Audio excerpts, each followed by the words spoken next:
नमस्कार, आपका स्वागत है हमारे एसआरआई टाइम्स में। मैं नुसरत परवीन। आज हम मौजूद हैं श्री रावतपुरा सरकार ग्रुप ऑफ इंस्टीट्यूशन के जगदलपुर इंस्टीट्यूट नर्सिंग में। आइए हम यहाँ के सीईओ जो कि पिछले 2 सालों से कार्यरत हैं, बीएस राठौर जी, उनसे बातचीत करते हैं। नमस्कार सर। नमस्कार मैडम। सर, सबसे पहले तो हमारे दर्शकों को आप अपना परिचय दे दीजिए। ओके, मेरा नाम B S Rathore, Jagdalpur institute of nursing का सीईओ हूँ। इस पद पे यहाँ पे पदस्थ हूँ। तो सर बताइए कि मतलब ये जो जगदलपुर का इंस्टीट्यूट है 2013 में इसका शुरुआत हुआ है, तो आप पिछले 2 साल से हैं जी कार्यरत। तो इसके पहले जो परिवर्तन हुआ था वो कैसा था और अब अभी कैसा है? वो परिवर्तन, पहले के परिवर्तन से अभी का परिवर्तन जो है वो ज़्यादा बेटर है। हमारे हिसाब से पहले से ज़्यादा बेटर है। तो ऐसा मतलब पहले ऐसा क्या था जो अभी बेहतर है? जी हाँ, और पहले के मुकाबले में बहुत ज़्यादा। जब स्टार्ट हुआ था 2013 में, तब इतना सब सुविधाएं नहीं थी। आज की डेट में ये सब सुविधाएं आपके तरफ से मिल रही, गवर्नमेंट भी दे रही है कॉलेजों को। हर तरह से फीस माफ़ करना। जी सर, जैसे कि आप बता रहे थे कि यहाँ के जो नर्सिंग के जो स्टूडेंट हैं वो जो आते हैं दूर से, उनको आप हॉस्टल वगैरह प्रोवाइड करते हैं? हाँ, बिल्कुल। हमारा 130 स्टूडेंट का हॉस्टल भी है। हॉस्टल और हॉस्टल के साथ ही वहाँ हमारी सुविधाएं हमने, हमारे अधिकारियों ने और हमारे मैनेजमेंट कमेटी ने बच्चों के लिए, चूँकि आदिवासी बच्चे हैं, एक बड़े रिमोट एरिया से आते हैं, तो उनको ये सब चीज़ें देखने में बड़ा अच्छा लगता है कि खाना उनको मिल रहा है बढ़िया। हमारा जो यहाँ पे जो कैंटीन है उसमें खाना दो बार खाना है, एक बार नाश्ता, एक बार चाय। सब जो आदिवासी बच्चे हैं जिन्होंने कभी ये सब चीज़ देखा नहीं है, वो वाली शिक्षा यहाँ दी जाती है कि किसी तरह से प्रॉब्लम ना हो। ये जो आदिवासी जो बच्चे आते हैं तो उनको तो थोड़ा मतलब डेवलप होने में थोड़ा टाइम लगता है, तो आप लोग कैसे तैयार करते हैं बच्चों? हम लोग तैयार, जो हमारे यहाँ पे टीचर्स हैं वो तो अपने समय के अनुसार पढ़ाते हैं, ठीक है। लेकिन हम उसमें फिर क्या करते हैं कि चूँकि बच्चे थोड़ा सा गांव से आते हैं जहाँ लाइट नहीं होती है और बेचारे पढ़े हैं वो, उसके बाद यहाँ आने में उनको थोड़ी सी प्रॉब्लम होती है, लेकिन उस प्रॉब्लम को हम लोगों ने क्लियर कर दिया है। क्योंकि बच्चे जो गांव में नहीं पढ़ पाते हैं वो हमारे इंस्टीट्यूट में आके हॉस्टल में रह के उनको एक्स्ट्रा क्लास के द्वारा पढ़ाया जाता है। सर, अभी तो मतलब जो लॉकडाउन लगा था तो उसमें क्लासेस कैसे होती थी? क्लासेस ऐसे होती थी, हम कम बच्चों को लेते थे, पार्ट में लेते थे। एकदम ज़्यादा बच्चे जाएंगे तो प्रॉब्लम क्रिएट हो सकती थी, लेकिन नहीं हुआ ऐसा। हमने बच्चों का ग्रुप बना दिया। अब ग्रुप से एक ग्रुप एक ग्रुप आया, बी आया, सी आया, डी आया, ऐसे करके। अच्छा, मतलब सीरीज वाइज ऐसे लगाते थे? जी। और इसके साथ ही प्रैक्टिकल नॉलेज भी देते थे? प्रैक्टिकल नॉलेज भी उनको देते थे, और जिससे कि वो कहीं किसी से पीछे न रह जाएं। सर, तो इसके साथ ही मतलब जो आप बच्चों के बेहतर भविष्य के लिए प्लेसमेंट का भी आयोजन करते हैं? जी हाँ। तो ये जो प्लेसमेंट है वो कौन कौन से स्तर के लोग, कौन कौन से हॉस्पिटल के लोग आपको सिलेक्शन करते हैं?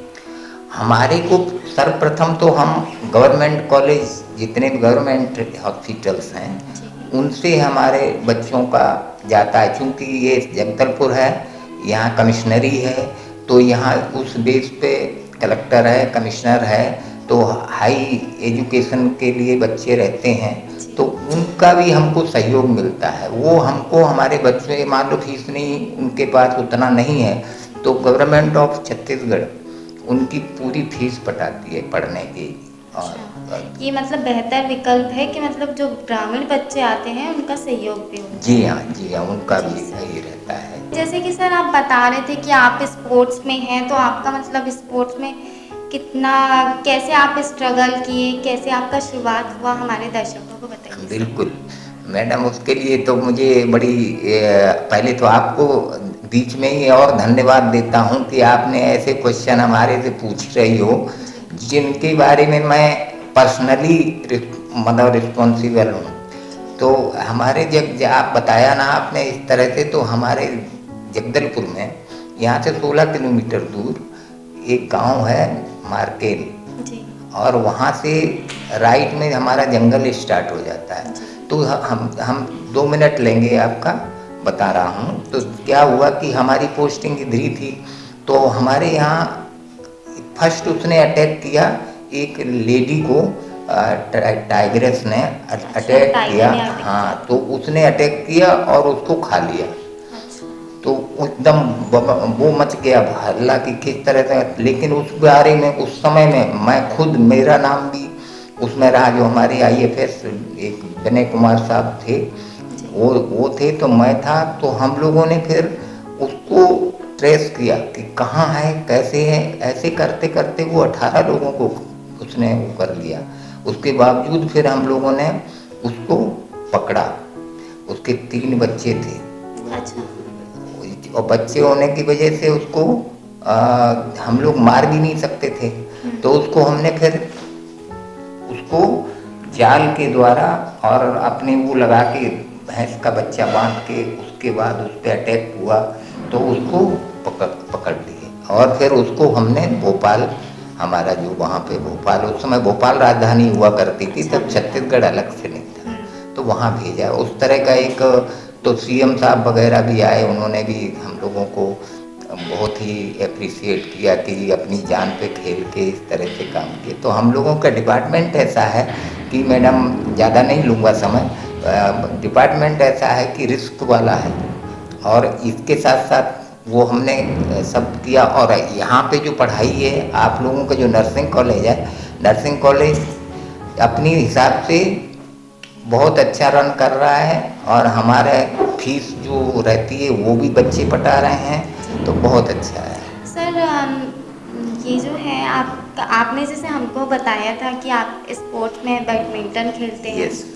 तो सर, आपका शुरुआत कैसे हुआ सर? शुरुआत हम वो क्या, जब हम आपको बताएं कि जब हम यहाँ पे, जब सन 71 में जी।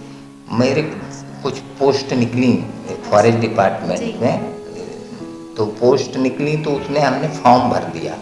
और उस समय बस्तर में लाइट वाइट कुछ नहीं था, सन 71 की बात बता रहा हूँ आपको, तो बहुत पुराना है। तो उसके बावजूद हम लोगों को हुआ, तो फिर भोपाल से हम लोगों का सिलेक्शन हुआ, तो हम लोग यहाँ के जंगल में आए ड्यूटी करने। तो यहाँ पे रहते थे, और बड़ा रिस्क भी था क्योंकि जंगली जानवर बहुत आते हैं।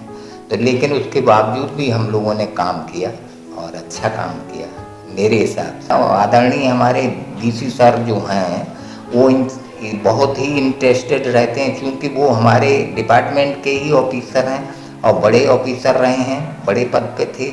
और आज भी वो हम लोगों को काम के समय काम, और उसके बाद वो खुद बोल देंगे जाइए आप खेलना है तो खेलिए। तो मुझे तो कैसे मिलता था, ऐसे ही मिलता था। इसलिए मैं फर्स्ट स्पेन गया, वहाँ खेला, वहाँ सेकंड पोजीशन रही हमारी। फिर उसके बाद मैं कनाडा गया, वैंकूवर में मैं तो खेला। तो हमारा हॉबी है मैम, आज भी अभी मैं खेलता हूँ।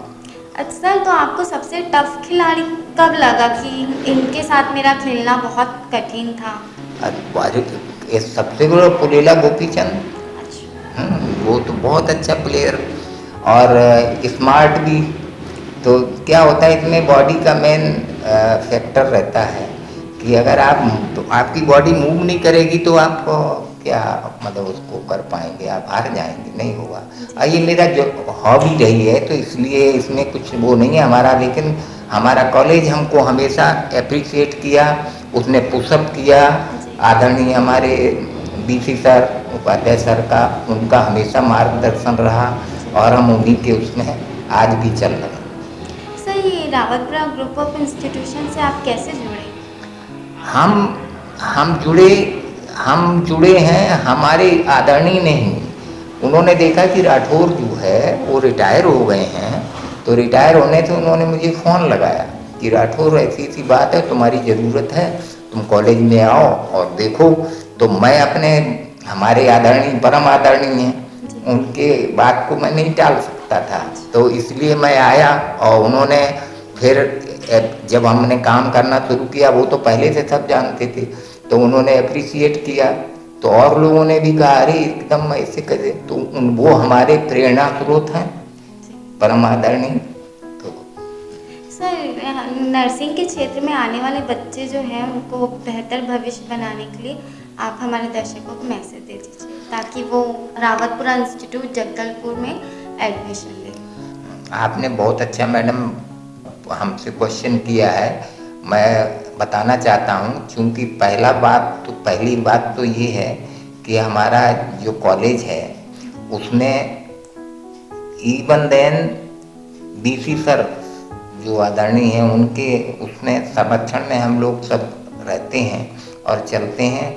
हमारे जितने स्टूडेंट आते हैं उनको सब सुविधाएं पहले हमारे टीचर्स बताते हैं कि यहाँ पे हॉस्टल है, 24 आवर्स आपको वाटर सप्लाई होता है, यहाँ पे ट्यूशन पढ़ने का जो है कोचिंग है, तो वो कोचिंग अच्छे मतलब टीचर्स वो कोचिंग देते हैं। इसके बाद आपने पूछा कि क्यों आते हैं ज़्यादा बच्चे, उसका मेन कारण ये है कि हमारे यहाँ के जितने भी टीचर्स हैं वो लोग अच्छे से पढ़ाते हैं, और बीच बीच में हम लोग भी उस क्लास में जाते हैं और उनसे पूछते हैं कि किस तरह से, क्वेश्चन तो पूछते हैं लेकिन उनसे पहले स्टार्टिंग में आते हैं तो बच्चे घबरा जाते हैं कि हम कैसे करें, तो वो घबराहट उनकी दूर कब होती है, जब वो साथ में मिलते हैं। तो साथ में इतना बड़ा हमारा ग्राउंड है, 4 बजे से 5 बजे तक हमारे बच्चे वहाँ पे खेलते हैं और एक दूसरे से